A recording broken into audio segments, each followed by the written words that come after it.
কাটুন উপস্থিত সমস্ত পঞ্চায়েতের গ্রামবাসীগণ, উপস্থিত আমাদের প্রখণ্ড বিকাশ পদাধিকারী ম্যাডাম, বিডিও ম্যাডাম, উপস্থিত আমাদের এখানে মঞ্চ সঞ্চালন করছে শফিক ভাই, উপস্থিত আমাদের এখানে আশা মঞ্চে স্বপন ডাক্তার, উপস্থিত মাস্টার সাহেব, উপস্থিত সমস্ত ব্লকের প্রতিনিধিগণ।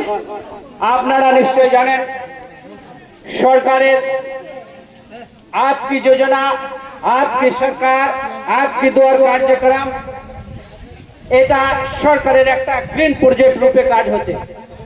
বিগত 3 বছর যেভাবে আমরা পুরো স্টেটে সাকসেস পেয়েছি, নিশ্চয় এই বছরও আমরা তার চেয়েও আরো সাফল্য লাভ করব।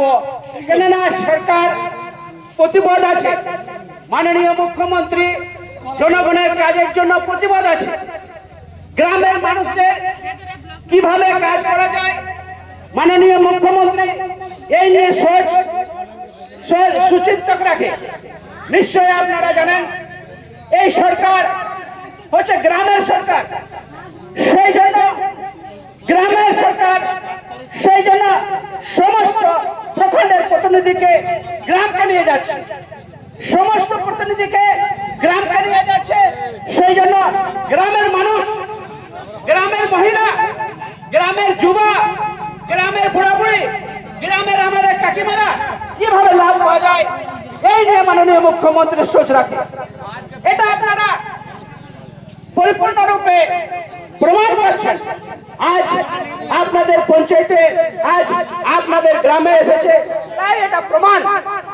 আপনারা নিশ্চয় জানেন মুখ্যমন্ত্রী যেভাবে একত্রিত গ্রামের মানুষদের নিয়ে সুচিন্তক রাখে, এরকম সেকড়ো যোজনা মাননীয় মুখ্যমন্ত্রী গ্রামের মানুষদের জন্য চালাচ্ছে।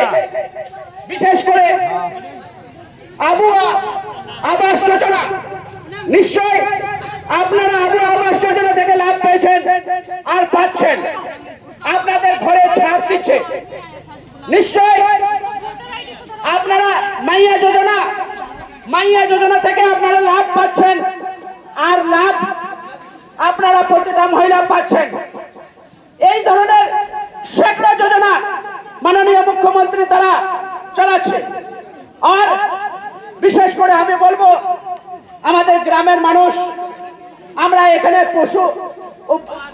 আমরা কৃষির উপর নির্ভর করি, যেন পশুধন যোজনা, মাননীয় মুখ্যমন্ত্রী পশুধন যোজনা, এরকম ধরনের মহিলাদেরকে দুটি করে গাই দিচ্ছে 75% সাবসিডিতে। এটা নিজের মেয়ে 75% সাবসিডিতে আপনাদেরকে পশুধন যোজনায় দুধ উৎপাদন করে আপনার অর্থনৈতিক কিভাবে লাভ পাওয়া যায় সেই নিয়ে চিন্তা থাকে। আর মুখ্যমন্ত্রী সর্বজন পেনশন যোজনা, আপনাদের প্রতিটা মানুষকে, গ্রামের মানুষকে আগে সর্বজন পেনশন যোজনা, এটা বিপিএল ধারীরাকেই পেত। যাদের পেনশনের বিপিএল ধারীতে নাম ছিল, এই সরকার আসাতে তুরন্ত বিপিএলটা কেটে সম্পূর্ণভাবে সর্বজন পেনশন যোজনা করে দিল, যারা সবাই যাবে যেভাবে পেনশন পাবে। এরকম ধরনের সরকার সেকড়ো যোজনা চালাচ্ছে। আর মুখ্যমন্ত্রী স্বরোজগার যোজনা, আপনারা জানেন মুখ্যমন্ত্রী স্বরোজগার যোজনা থেকে যুবা শিক্ষিত যুবাদিকে 50,000 থেকে 25 লাখ পর্যন্ত লোন দিচ্ছে। এই লোন আপনারা জানেন এটাতে ডাইরেক্ট মুখ্যমন্ত্রী ডাইরেক্ট সরকার দিচ্ছে। এটাতে কোনো প্রকার ব্যাংকে যেতে হবে না, ব্যাংকের তানাশাই শুনতে হবে না। আপনার সিভিল খারাপ, আপনার ক্যারেক্টার খারাপ, এইরকম ধরনের কোনো ই নেই, ডাইরেক্ট মুখ্যমন্ত্রী দিচ্ছে। এই বিডিও ম্যাডামের দ্বারাই, এই বিডিও ম্যাডাম অনুশংসা করবে, জেলা থেকে আপনার লোন পাস হবে, স্বীকৃত হয়ে অ্যালটমেন্ট হয়ে রাজ্য থেকে আসবে, আপনার লোন পাস হবে। এটা ডাইরেক্ট সরকার গ্যারান্টার, এটা ডাইরেক্ট সরকার গ্যারান্টার।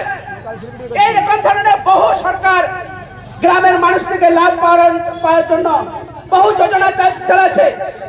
সাবিত্রী ভাই ফুলে সমৃদ্ধি যোজনা, এই সাবিত্রী ভাই ফুলে সমৃদ্ধি যোজনা और छात्रवृत्ति प्री मैट्रिक छात्रवृत्ति योजना और गुरुजी क्रेडिट कार्ड योजना। আপনারা শিক্ষায় যেভাবে প্রতিটা মানুষ প্রতিটা পরিবারের মানুষ কিভাবে শিক্ষায় স্বাবলম্বী হয় এইভাবে সরকার চিন্তা ভাবনা করছে। কেননা এই আগে ছিল গুরুজি ক্রেডিট কার্ড যোজনা থেকে 15 লাখ টাকা আপনারা লাভ পেতেন। গুরুজি ক্রেডিট কার্ড থেকে 15 লাখ টাকা এই ক্যাবিনেটে নিচের বিহীন ভাবে পাস করলো, সেটা 50 লাখ টাকা পর্যন্ত গুরুজি ক্রেডিট কার্ডে আপনারা বিদেশ আপনার ছেলে মেয়েদের যদি যোগ্য থাকে বিদেশ পড়ার জন্য সহযোগিতা করছে। এটা নিজের ভিন্ন জিনিস। আরো আপনাদেরকে বলে যাচ্ছি, প্রতিটা পরিবার কেউ বলতে পারবে না প্রতিটা পরিবার মাননীয় মুখ্যমন্ত্রী দ্বারা যোজনা থেকে লাভ পেয়ে থাকেন। আর আপনারা জানেন বিশেষ করে 200 মেগাওয়াট বিজলি আপনাদেরকে ফ্রি করে দিয়েছে।